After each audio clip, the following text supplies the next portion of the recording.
Welcome back to Kelly's Wild Adventures, everybody. I'm just going to go ahead and say it. It's such a beautiful day here in Canton, Michigan. We're inside a creepy cemetery called Kinyon Cemetery. Let's go take a look around. So this is the front of Kinyon Cemetery on Ridge Road in Canton, Michigan. What makes it creepy to me is that fencing and the old signage, Kinyon Cemetery, and the fact that it was established in 1840. Could you imagine back in 1840? No cars, no hearses would bring you except by horse and carriage. We have a flagpole out front with the American flag, and we have a sign explaining what Kinyon Cemetery is. Let's go read that.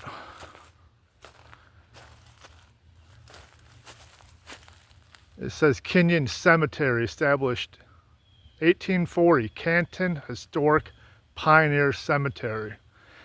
This pioneer cemetery is named after Orrin and Roxana Kinyon, who in 1840 purchased the land from Moses Bradford to establish a burial ground separate from the old burial ground at the Parish family farm.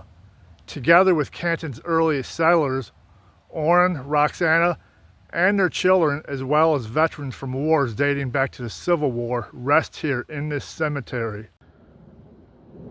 So let's walk through the front gates together into the cemetery. I'm hoping that we can find the graves of Orrin and Roxana Kinyon in here. We'll take a look around.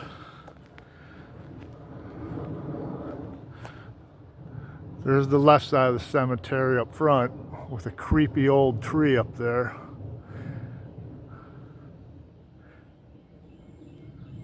There's another creepy tree back there. Looks like it has an arm on each side of that trunk. Look at that. There's so many different things about an old cemetery that can make it creepy. Even the fact that there's a gravel road out front still. We're panning off to the right of the cemetery. Some more old trees. So what we can do is we'll walk together through the cemetery so you can get a good look at what it looks like.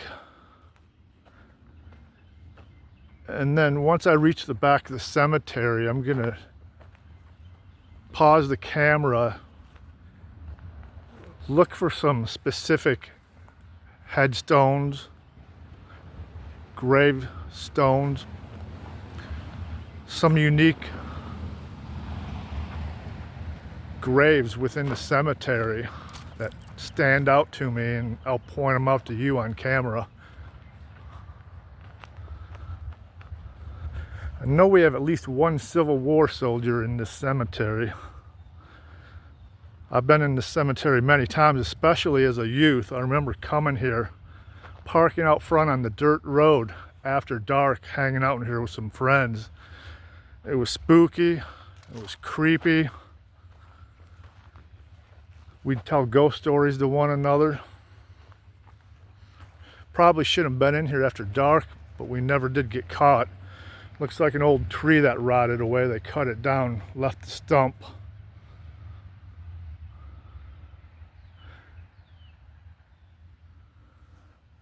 So we're nearing the back of the cemetery. We're about 3/4 of the way through.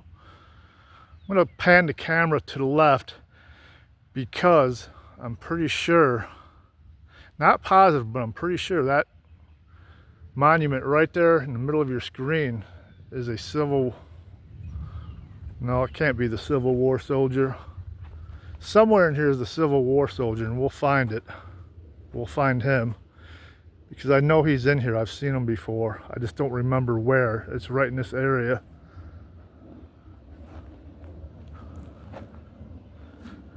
We have the Kinyon plot, but we'll come back to that.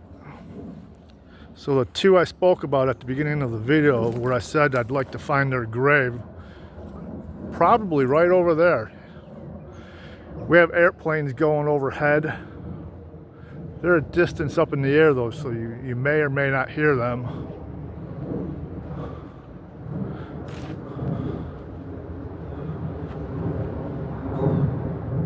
Look at that old pine tree. It's like the left-hand side of it is almost bare. We have another old plot here. Probably a family plot with the name Weist on it.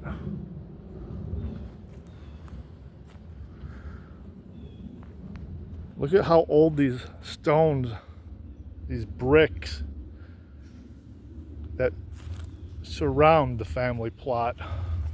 I always find that so amazing. Probably been here since the mid 1800s.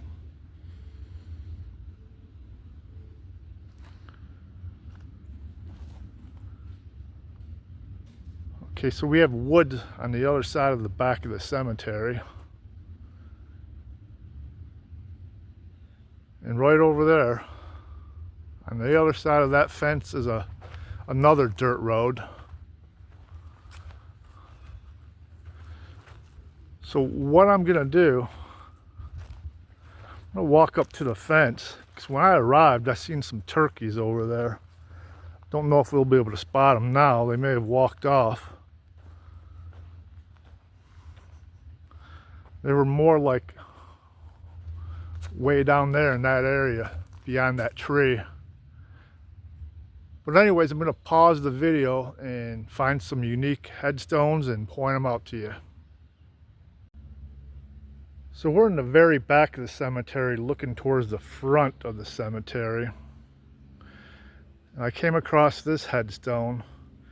It says, "To the memory of Ora Clary, died."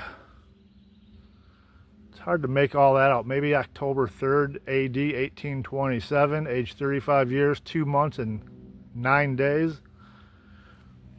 What amazes me about these old headstones, look, that's 200 years almost. And look at that. Look how it's leaning. It's still standing, yet it's almost fallen down. So looking towards the back of the cemetery, we have a tombstone in the very back with no inscription on this side, but on the other side it has inscription. It says Lieutenant. I find that strange how the writing's on the other side of that, but yet all the other tombstones have inscriptions on this side. And the same thing with this one back here. I believe it's a Civil War soldier. No writing on this side, but I'm going to take you to the back side of it and show you what it looks like. Here's the back side of it. I believe Civil War. GAR 1861 to 1865 on the other side of to the right of your screen. And on the tombstone it says 24th Michigan Infantry at the bottom. I find these two graves quite interesting. Pamela and John Patterson. Now the cemetery didn't start until 1840, but Pamela died in 1834, so they must have moved her body here. Still being in the back of the cemetery, right about the middle of your screen is the Civil War soldier I had mentioned when we walked into the cemetery towards the back. Now, the top of his monument is broken and it's laying off to the side. But this is William H. Edie. I believe that's how you pronounce that. Born December 25th, 1841. Born on Christmas. I believe that says GH 2nd Michigan Voluntary Infantry. Fell in Battle of Fredericksburg. December 12th, 1862. So he was like 21 years old. Can you imagine dying in a war so young? Barely even got to live life. Let's go look around some more. So back at the Kinyon plot, I did find the graves of Orrin and Roxana Kinyon. Roxana Kinyon is right here. Died in 1900. And then we have Orrin Kinyon, died 1902. I always find it interesting how some headstones break off and then the top of it's laid down flat in the cemetery and left to just kind of sink into the ground. This person died in 1850. So this monument here, this grave site, where I was questioning whether or not this was the Civil War soldier, well, not on that side, but on this side we have John A., born January 13th, 1837, a member of Company C, 24th Michigan Infantry, died May 9th, 1864, from the wounds received in the Battle of the Wilderness. So yes, we do have more than one Civil War soldier in this cemetery.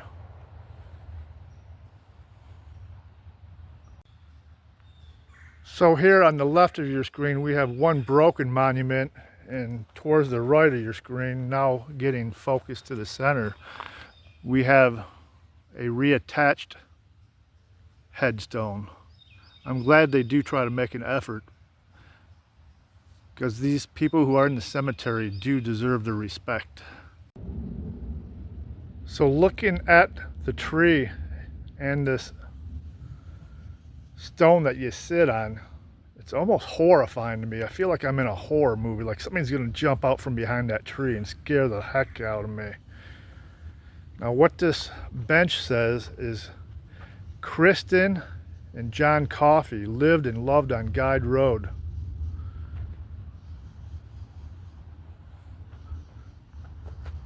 Let me show you where Guide Road is. And by the way, we've got some traffic coming and going on the dirt road surrounding this cemetery. So you're definitely going to hear a car go by, especially probably right now. And they're leaving a lot of dust behind. Oh, it's Amazon Prime. Anyways, this out here is Guide Road. So the people's names on that bench must have lived on this road like it said. And if we take a look real close, about the center of your screen where that stop sign is, I'll stretch the camera. It says Ridge and Guide. The cemetery sits on Ridge and Guide Road in Canton, Michigan. I think what else makes this cemetery on the creepy side is the moss on the ground. Look at that. Looks kind of spooky to me. A lonely old headstone just leaning up against a tree. I guess they didn't know where to put it or where it belongs.